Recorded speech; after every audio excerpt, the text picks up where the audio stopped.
అమ్మ నమస్తే. నమస్తే అమ్మా. అమ్మా హ్మ్.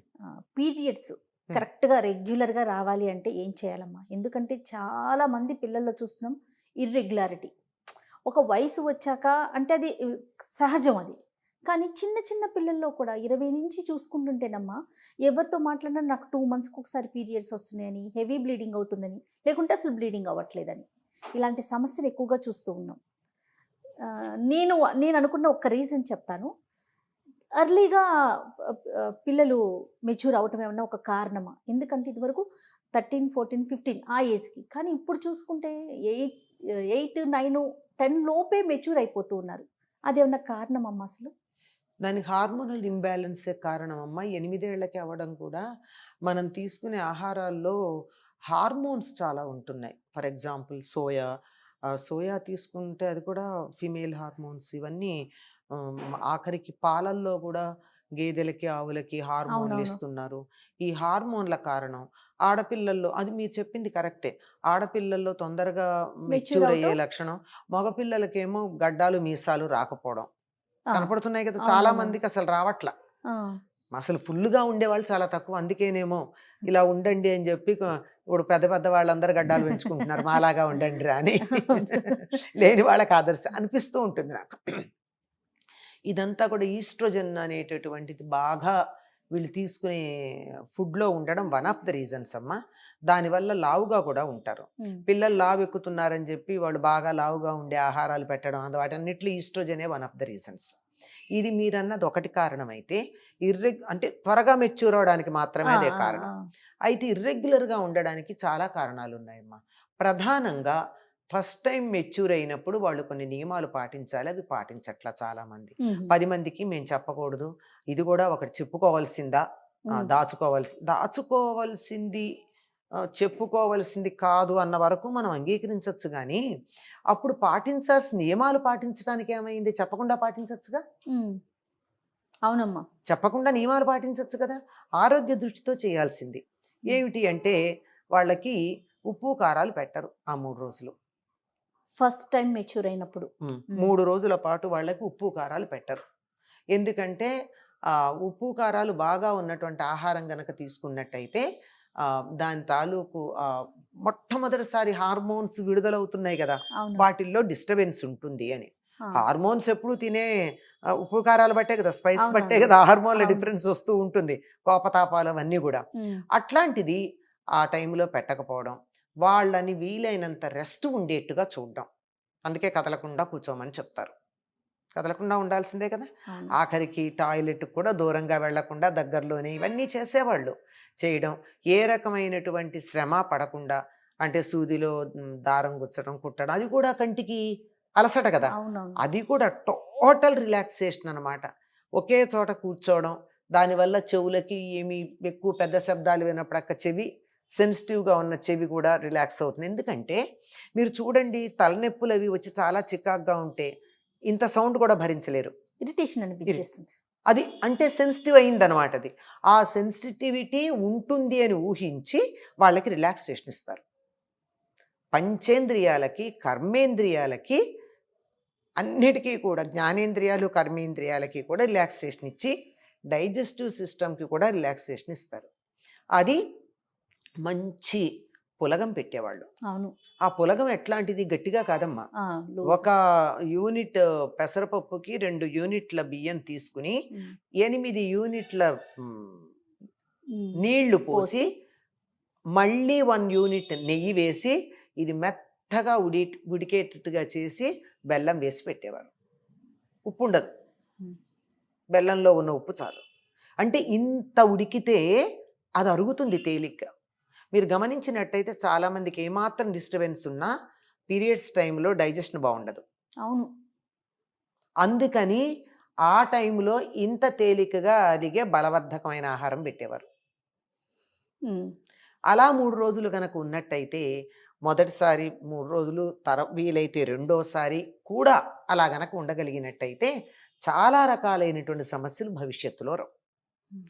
పైగా అప్పుడు చిమ్మిలి పెట్టేవాళ్ళు. చిమ్మిలంటే నువ్వులు, నువ్వులు, బెల్లం. బెల్లం. ఎప్పుడైతే నువ్వులు తిన్నారో లోపల ఎక్కడన్నా బయటికి వెళ్ళిపోకుండా మిగిలిపోయినటువంటి గడ్డలు లాంటి క్లాట్స్ లాంటివి ఉంటే వెళ్ళిపోతాయి, వెళ్ళిపోయి క్లీన్ అవుతుంది.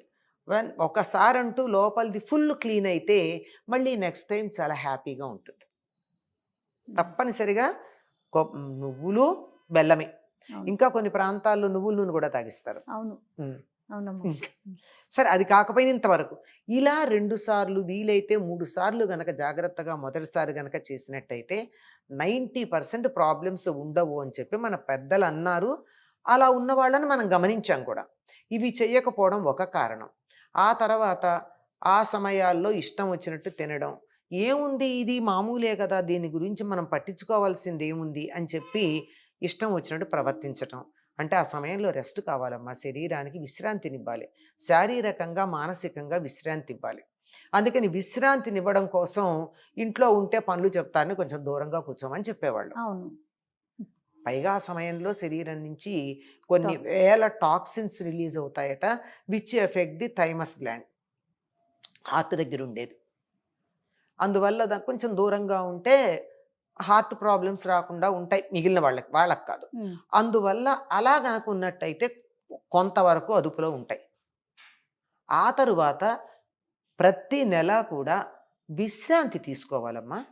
విశ్రాంతి తీసుకోవడం, ఆహారం కూడా తేలికగా మరీ కారము పచ్చళ్ళు అలాంటివి కాకుండా వీలైనంత వరకు తేలిగ్గా అరిగే ఆహారం తీసుకుంటూ గనక ఉన్నట్టయితే 90% రాదు. అయినా వస్తున్నాయి అంటే ఇవేం తీసుకోవట్లేదు, 100% ఈ జాగ్రత్తలు తీసుకునేవాళ్ళు లేరు. అయినా ఎక్కడో ఒకళ్ళిద్దరు తీసుకున్నా వస్తున్నాయి. తీసుకోకపోయినా కొంతమందికి రావు, ఎందుకంటే అందరూ అంత సెన్సిటివ్గా ఉండరు కదా, రాకపోవచ్చు. వాళ్ళకి రాలేదు నాకెందుకు వచ్చింది అంటే, వాళ్ళు ఇప్పుడు ఇంతమంది కరోనా వచ్చింది కొన్ని లక్షల మందికి, కొంతమందికి రాలేదు. ఎందుకు రాలేదు అంటే వాళ్ళకి రెసిస్టెన్స్ ఎక్కువ ఉంది, ఇమ్యూనిటీ ఉంది. సరే, ఇలా అయిన తర్వాత ఇలా రావడానికి మధ్యలో 2 నెలలు 3 నెలలు దూరంగా ఉండడానికి కారణం ఏమిటంటే శరీరానికి తగినటువంటి వ్యాయామం లేదు. కూర్చున్న చోటు నుంచి కదలరు. ఆఖరికి టీవీ ఛానల్ మార్చాలంటే కూడా రిమోట్. ఈ మధ్య రిమోట్ కూడా వస్తున్నాడు, ఎలెక్సా అని పిలుచుకుంటున్నారు. అయిపోయిందా? ఇంకా రేపు పొద్దున ఎలెక్సా అని పిలవడానికి కూడా నోరు నొప్పని ఇంకేం చూస్తారో నాకు తెలియదు. మరి శరీరానికి శ్రమ ఏది? శ్రమ లేకపోతే ఏమవుతుంది? వాడనటువంటి అవయవాలు పాడైపోతాయి. ఒక వాచి కొన్నాళ్ళు వాడకపోతే పనిచేయదు, ఒక కారు కొన్నాళ్ళు వాడకపోతే పని చేయదు. మన శరీరంలో అవయవాలు కూడా కొన్నాళ్ళు వాడకపోతే పని చేయవు, పని చేయకుండా తయారవుతాయి. ఈ పని చేస్తే తప్ప హార్మోన్లు రావు. మనం బాగా ఎక్సర్సైజ్ చేశారనుకోండి, చెమటలు పడతాయి, కానీ ఎంత హ్యాపీగా ఉంటుంది. కారణం ఏమిటంటే అప్పుడు రిలీజ్ అయ్యే హార్మోన్లే కారణం. ఇటువంటి హార్మోన్స్ మనకి పని చేయకపోవడం వల్ల శరీరంలో రిలీజ్ అవ్వకపోయేటప్పటికి ఏమవుతుందమ్మా, హార్మోన్ల రిలీజ్ లేకపోతే, హార్మోన్ల వల్లే కదా ఇవన్నీ జరిగేది. అవును, ఫెమినైన్ మాస్కులైన్ అనే డిఫరెన్సు హార్మోన్ల వల్ల వచ్చింది. హార్మోన్లు సరిగ్గా రిలీజ్ కాకపోవడం వల్ల ఇవి డిస్టర్బ్ అవుతాయి. అంచేత శారీరకమైనటువంటి శ్రమ కల్పించాలి, సరైనటువంటి ఆహారం తీసుకోవాలి, సమయాన్ని పాలించాలి. కానీ ఇక్కడ చాలా పెద్ద సమస్య ఉంది. చాలామంది ఆడపిల్లలు వర్క్ ఫ్రమ్ హోమ్ ఒకటి, తర్వాత ఆన్లైన్ వర్కింగ్ ఒకటి చేయడం వల్ల వీళ్ళకి చాలా ప్రాబ్లం ఉంది. ఒకటి కూర్చున్న చోటు నుంచి కదలకపోవడం అయితే, రెండోది bioclock disturbance. Major problem bioclock disturbance. శరీరంలో కూడా ఒక గడియారం ఉంది. ఈ గడియారం బయట ప్రకృతిలో అనుసంధానం అయ్యి ఉంటుంది. రాత్రి ఎందుకు నిద్ర వస్తుందమ్మా? ఎందుకు వస్తుంది? ఎట్లాంటి వాళ్ళకి? వాతావరణాన్ని బట్టి. కనుక ప్రకృతి రాత్రి మేలుకోవడం సహించదు, పగలు మేలుకోవాలి, రాత్రి పడుకోవాలి. మన శరీరంలో కూడా అవయవాలు రాత్రి బాగా కొన్ని పనిచేస్తాయి. ఈ తెల్లవారుజామున కిడ్నీలు పనిచేస్తాయట, రాత్రి లంగ్స్, టైమింగ్స్ ఉన్నాయి. ఆధునిక శాస్త్రజ్ఞులు కూడా చెప్పారు టైమింగ్స్. ఈ టైంలో ఇది పనిచేస్తుంది, ఈ టైంలో ఇది పనిచేస్తుందని. వాటిని అవి పనిచేసేవన్నీ ఓవర్హాల్ అయ్యి పొద్దుటికి ఫ్రెష్గా పనిచేస్తే కదా శరీర అవయవాలు బాగుండేది.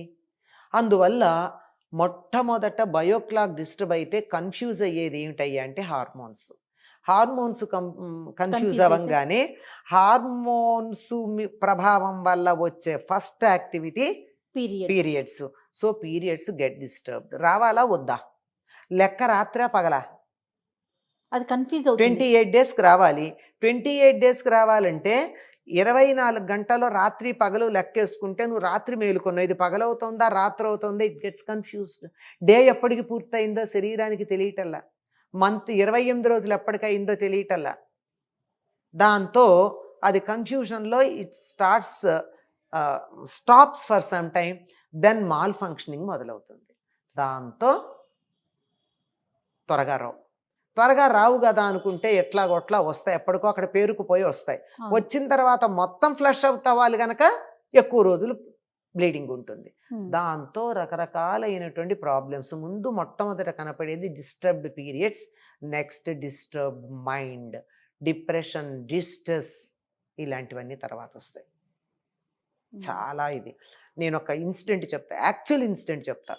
4 నెలలు అమ్మాయికి పీరియడ్స్ రాకపోతే తల్లికి డౌట్ వచ్చింది, ఈ పిల్లకి పీరియడ్స్ రాలేదేంటి అని. చాలా అనుమానపడింది. పాపం ఎక్కడ అమ్మాయి ప్రవర్తనలో తేడా కనపట్టల్లా. ఎలాగ డాక్టర్ దగ్గరికి ఎట్లా తీసుకెళ్ళాలి ఆలోచిస్తుంది. అనుకోకుండా జ్వరం వచ్చింది, తల్లి అదృష్టానికి జ్వరం వచ్చింది. జ్వరం వస్తే జ్వరం ప్రకారం హాస్పిటల్కి తీసుకెళ్ళి, దక్కర్లేదమ్మా పారాసిటమాల్ వేసుకుంటానన్నా, ఇదొక ప్రిటెక్స్ట్ తీసుకెళ్ళింది. తీసుకెళ్ళాక డాక్టర్తో ఏదో మాట్లాడుతూ, అమ్మ ఈ నైట్స్ బాగా మేలుకుంటే కూడా ఇలా వస్తుందా అని కావాలని అది అలా లంకి మాటల సంబంధం పెట్టాక ఆ డాక్టర్ 1-2 అడిగి, అమ్మాయి నీకు ఎన్నాళ్ళు అయింది పీరియడ్స్ వచ్చి? యాక్చువల్ జరిగిన ఇన్సిడెంట్ చెప్తున్నాను నేను. 4 months అయింది అంటే వెంటనే డాక్టర్ ప్రిస్క్రిప్షన్ రాసింది, స్టాప్ ద జాబ్. జ్వరానికి జాబ్కి సంబంధం ఏమిటి? నేను చెప్పాను, నా మాట మీద నమ్మకం ఉంటే మానేయి, నీ పీరియడ్స్ అడ్జస్ట్ అవుతాయి, తర్వాత నీ ఆరోగ్యం బాగుంటుంది అని. పాపం అమ్మాయి కొంచెం మంచిది కనుక తల్లి అనుకుంది, నా కూతుర్ని నేను అనవసరంగా అనుమానపడ్డాను, 4 నెలలు పీరియడ్స్ రాలేదేంటి పిల్లకని అనుమానపడ్డాను, అయ్యో అని తన పాపం మనసులోనే క్షమాపణ చెప్పుకుంది. ఆ అమ్మాయి పీరియడ్స్ జాబ్ మానేసింది. 1 weekలో పీరియడ్స్ వచ్చాయి. నెక్స్ట్ మంత్ ఎగ్జాక్ట్లీ 28 daysకి వచ్చాయి. This is incident I have seen with my own eyes. ఆ తల్లి కూతురు నాకు తెలుసు. మరి ఇది పీరియడ్స్ డిస్టర్బెన్స్ అన్నదానికి ఇంతకన్నా గొప్ప ఉదాహరణ చెప్పాలని అనుకోవటల్లా. కరెక్ట్ అమ్మా. సో బయో సిస్టమ్ మనం ఫాలో అవ్వాలి. అమ్మా బయోక్లాక్ ఉంది కదా, అది దాన్ని ఫాలో అయితే 120 ఏళ్ళు బతుకుతాం. అంటే ఈ ఉద్యోగాలు చేసేవాళ్లే కాదమ్మా, మరి మా అమ్మాయి ఉద్యోగం చేయట్లేదైనా డిస్టర్బెన్స్ ఏంటి అని అడిగే వాళ్ళు ఉంటారు కదా. అమ్మాయి ఎప్పుడు పడుకుంటుందో చూడండి. ఎప్పుడు పడుకుంటోంది? అర్ధరాత్రి దాకా మేలుకుంటోందా? ఉద్యోగం చేయట్లేదు కానీ అమ్మా టీవీ చూస్తుంది. మేము టీవీ కట్టేస్తే సెల్ ఫోన్లో చూసుకుంటుంది సీరియల్స్, లేదా ఇంకేవో ఉంటాయి కదా చూస్తాయి, లేకపోతే చాటింగ్, ఏదైనా. మేలుకోవడం అన్నదే ప్రధానం. అది నువ్వు ఉద్యోగానికి కోసం మేలుకున్నావా, చాటింగ్కి మేలుకున్నావా, టీవీ చూస్తున్నావా, ఇంకేదైనా వర్క్ చేస్తున్నావా, నీ సొంత పని అయినా చేసుకోవచ్చు. ఇలా గనక చేసుకుంటే ఎప్పుడో ఒకసారి it doesn't make much of a difference. కానీ రెగ్యులర్ బేసిస్ మీద కనుక అయినట్టయితే అవుతుంది. ఈ రాత్రి తెల్లవారులు మేలుకోవడాలన్నది చాలా చాలా ప్రమాదకరమైనటువంటి ప్రాబ్లం అమ్మ. అది అన్ని రకాలు, డైజెస్టివ్ సిస్టమ్ మీద పనిచేస్తుంది, లివర్ మీద పనిచేస్తుంది, కిడ్నీస్ మీద పనిచేస్తుంది. రాత్రిపూట యాక్టివ్గా ఉండి ఓవర్హాల్ అయ్యే శరీర అవయవాలన్నింటి మీద పనిచేస్తుందమ్మా అది. అందువల్ల మేలుకోవడం ప్రధానం. దేనివల్ల అన్నది వేరే మాట. ఈ జాగ్రత్త కూడా తీసుకోవాలమ్మా. జాగ్రత్త. అమ్మాయికి రెగ్యులర్గా పీరియడ్స్ రావట్లేదంటే రోజు 10ంటికి పడుకోబెట్టండి. ఓవర్ బ్లీడింగ్ అవుతోంది అంటే బ్లీడింగ్ అయినంత కాలం పులగం మాత్రమే పెట్టండి, ఉప్పు కారాలు లేకుండా. లేదంటే పాలన్నం పెట్టండి, పులుపు లేని మజ్జిగ అన్నం పెట్టండి, ఉప్పు కారం తగలకుండా. ఆ 3 రోజులు 4 రోజులు అట్లా పెట్టి 2-3 నెలలు చూడండి, రెగ్యులైజ్ అయిపోతాయి. సూపర్. నమస్తే అమ్మా. నమస్తే అమ్మా.